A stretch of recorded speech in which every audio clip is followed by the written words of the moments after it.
Trainee IPS ఉదయ కృష్ణారెడ్డిని నేడు రేపు ప్రశ్నించనున్నారు పోలీసులు. అతన్ని 2 రోజుల పాటు కోర్టు కస్టడీకి అనుమతించింది. గత నెల 28న సహచర మహిళా ట్రైనీ ఐపీఎస్ ను వేధించిన కేసులో ఉదయ కృష్ణారెడ్డిని అత్తాపూర్ పోలీసులు అరెస్టు చేశారు.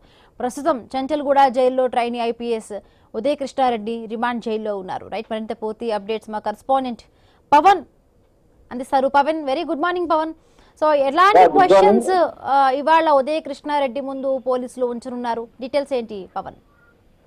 ట్రైనీ ఐపీఎస్ ఉదయ కృష్ణారెడ్డి మహిళా అధికారిని వేధింపు విషయంలో అటు పోలీసులు కోర్టు తిరగడం జరుగుతుంది. గత కొన్ని రోజుల కిందట అయితే అటు సర్జనార్ చేతుల మీద తను వేధించబడ్డాడని కూడా ఇప్పటికే తను రిపోర్ట్ చేయడం జరిగింది. దాని విషయంలో కూడా ఇప్పటికే కోర్టు ప్రశ్నించడం జరిగింది. అయితే ట్రైనీ ఐపీఎస్ ఉదయ కృష్ణారెడ్డిని వచ్చే 2 రోజులతో పాటు పోలీస్ కస్టడీకి అప్పగించారన్నారు. ఉప్పరపల్లి కోర్టు ఉత్తర్వులు జారీ చేసింది. అయితే హైదరాబాద్ లోని జాతీయ పోలీసు అకాడమీలో తోటి మహిళా ట్రైనీ ఐపీఎస్ లైంగికంగా వేధించడంతో పాటు హత్యాయత్నం, బ్లాక్ మెయిలింగ్ ఆరోపణలు ఎదుర్కొంటూ ఉదయ కృష్ణారెడ్డి అత్తాపూర్ పోలీసులు ఇప్పటికే 2 రోజుల పాటు కస్టడీలోకి తీసుకుని ప్రశ్నించిన సంగతి మనందరికీ తెలిసింది. అయితే అదే సమయంలో ఉదయ్ సరైన సమాధానాలు చెప్పలేదు.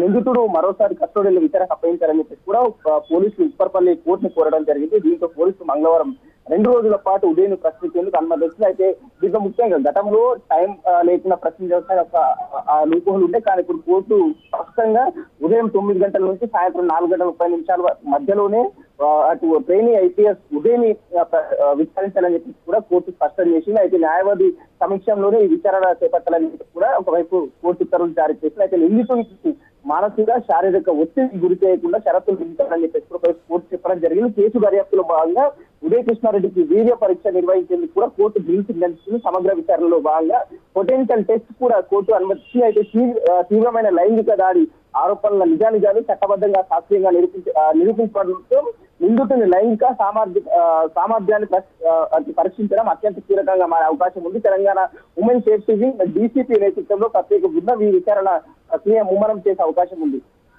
Right, thank you Pawan.